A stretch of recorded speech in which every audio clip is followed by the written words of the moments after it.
Welcome to Pakistan. Hisar की एक लड़की जो कि मात्र यूट्यूब ब्लॉगर है, आजकल उसकी बड़ी चर्चा है। उसको देशद्रोह का तगमा मिल चुका है।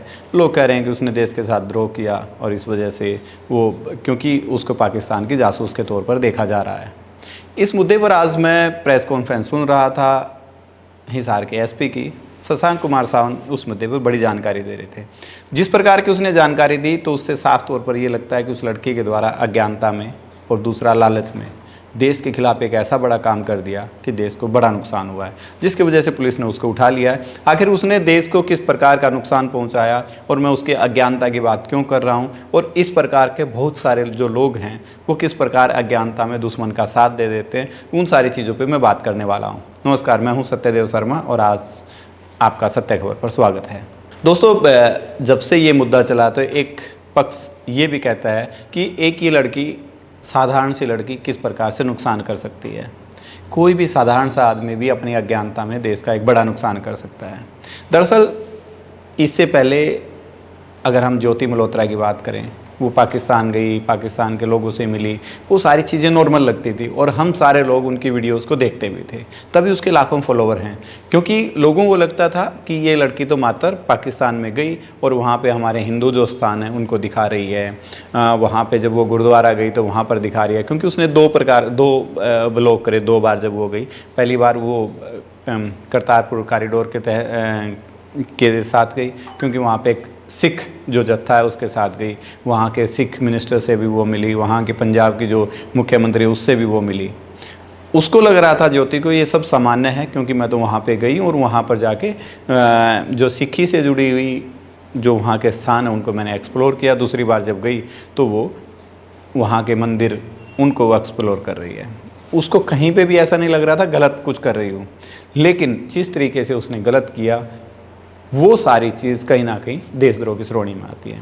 पहली बात कि उसने एक्सप्लोर करके गलत क्या कर लिया। जब वो वहाँ के स्थानों को दिखा रही है तो साथ के साथ वो बता रही है कि देखिए यहाँ पे मंदिर कितने अच्छी हैं। एक वीडियो में वो ये भी बता रही है कि वहाँ पे जो हिंदू हैं कितने खुश हैं, जबकि पहले वहाँ पर हिंदू 14% था, जो कि आज जब आंकड़ों की बात करें मात्र 2 से 3% हिंदू वहाँ पर बाकी बचा। इसका मतलब हिंदू वहाँ पर ख़त्म होता जा रहा है। लेकिन उसने अपनी वीडियोज़ में क्या दिखाया, नहीं यहाँ पर तो हिंदू हैं, बड़े खुश हैं। उसने 1-2 हिंदू की बयान भी वहाँ पर दिखाए हैं कि किस प्रकार से वो लोग खुश हैं। तो देश का जो एक नैरेटिव रहता है कि पाकिस्तान में हिंदुओं को परेशान किया जा रहा है, इसी प्रकार से पाकिस्तान भी एक नैरेटिव बनाता है कि अगर इंडिया में जो मुस्लिम हैं उनको परेशान किया जाता है। ये कहीं ना कहीं एक राजनीति रहती है दोनों देशों की। लेकिन वो लड़की जब वहाँ पर गई और उसने इस प्रकार की वीडियो करी कि नहीं देखिए हिंदू तो यहाँ पर बड़े खुश हैं, तो वो कहीं ना कहीं देश के खिलाफ एक जा करके उसने काम किया। अब आप सोचते होंगे कि चलिए ठीक है, उसने जाके वहाँ पर इस प्रकार का कर लिया। सबसे बड़ी बात, आज जब मैं एसपी शशांक कुमार सावंत को सुन रहा था, उसने बताया कि उसकी एक यात्रा को तो पाकिस्तान की जो एम्बेसी उसने स्पॉन्सर किया, वहाँ पे उसकी सारी मदद करी। अब आप एक बात सोचिए कि कोई भी दुश्मन क्यों किसी की मदद करेगा, किसी बात के लिए उसके ऊपर खर्च क्यों करेगा। सोचना चाहिए था कि उसमें कहीं ना कहीं उनका कोई ना कोई हित निहित है, जिसकी वजह से वो इस प्रकार के आपकी मदद कर रहे हैं। कोई भी आपका दुश्मन है, आप अपने घर या आसपास से लगा लिए, आपके शहर से लगा लिए, आपके पिता का कोई दुश्मन है, वो आपके लिए टॉफ़ी लेकर के आता जब आप बच्चे हैं, या फिर आपको कोई मदद करता है, तो आप एक बात सोचिए ना, क्या आप दुश्मन के लिए किसी प्रकार की, वो आपको कोई ना कोई लालचों में फंसा करके ट्रैप में आपको लेके जा रहा है, तभी वो आपकी मदद कर रहा है। नहीं तो किसी दुश्मन को दुश्मन की मदद करने की ज़रूरत क्या है। तो सेम उस लड़की के साथ था। तो पाकिस्तान को ज़रूरत क्या थी कि उस लड़की के लिए स्पॉन्सर करे, उसका वीज़ा लगाए, वहाँ ठहरने की व्यवस्था करे। लेकिन पाकिस्तान का तो एक ही मूल था ना कि वो उससे चाहते थे कि वो दिखाए कि यहाँ पर जो हिंदू हैं कितने खुश हैं, और एक वो नैरेटिव यहाँ पर बना रहे थे, और उसमें वो कामयाब भी हुए और उस लड़की ने उसी प्रकार का काम भी किया। शशांक कुमार सावंत एक बात और कहते हैं कि चंद व्यूज़ के लिए वो इस प्रकार, बहुत सारे ब्लॉगर हैं जो कि पाकिस्तान गए, उन्होंने वहाँ पर जा कर के काम किया और कहीं ना कहीं वहाँ पर हिंदू किस प्रकार से रहते वो सारी चीज़ें उन्होंने दिखाने की कोशिश करी। अब किसी भी देश में अगर हिंदू वहाँ पर रह रहे हैं और आप कैमरे के सामने जा कर के उनसे पूछेंगे जा कर के, क्या वो उस देश के खिलाफ बोलेंगे? नहीं, हमें तो परेशान किया जा रहा, हम तो बहुत परेशान हैं। कैमरे के सामने तो नॉर्मली वो लोग यही कहेंगे ना, नहीं जी हम तो ठीक हैं, जबकि उनके गरीबी के हालात जब आप दिखा रहे हो, लेकिन साथ ही वो लोग कह रहे हैं नहीं हम तो ठीक है। तो इसका मतलब वो प्रेशर में वो लोग नहीं बोल पा रहे हैं। और हम वही चीज़ जब दिखाते हैं तो पाकिस्तान जैसा दुश्मन देश या कोई भी दो दुश्मन देश जब होते हैं तो वो उन्हीं वीडियोस को प्रेजेंट करता है ये दिखाने के लिए, नहीं नहीं हमारे यहाँ पर तो सब कुछ ठीक ठाक है। और उसी ट्रैप में ये ब्लॉगर वहाँ पर फंसे हुए हैं। दूसरी जो बड़ी बात थी, उसने ज्योति मल्होत्रा ने सोचा होगा कि नहीं ये तो बड़े अच्छे लोग हैं, पाकिस्तान के लोग तो मेरी मदद कर रहे हैं, मेरी यात्रा भी इन्होंने पूरी करवा दी, खर्च भी इन्होंने दे दिया। तो इसी वजह से वो जो दानिश का जिक्र है उसके चक्कर में वो लड़की पड़ गई और वहाँ पर उसके साथ दोस्ती हुई। अब जो स्पाई होते हैं, जो जासूस होते हैं किसी भी देश के, चाहे वो ISI की बात करें, किसी भी देश की, चाहे हमारे देश की भी क्यों ना बात करें, जो एजेंसियां होती हैं उनका काम ही यही होता है कि वो दूसरे को ट्रैप में भी लेंगी और उसको पता भी नहीं चलेगा कि उससे काम क्या करवा लिया। कई लोग कहते हैं कि चलिए मान लीजिए कि वो घूम रही है देश भर में, लोग सोचते हैं कि उसने ऐसा क्या सूचनाएं भेज दी होगी। मैं हिसार की बात करता हूँ जहाँ की वो लड़के रहने वाले हैं, वहाँ पर भी आर्मी का एक कैंप है।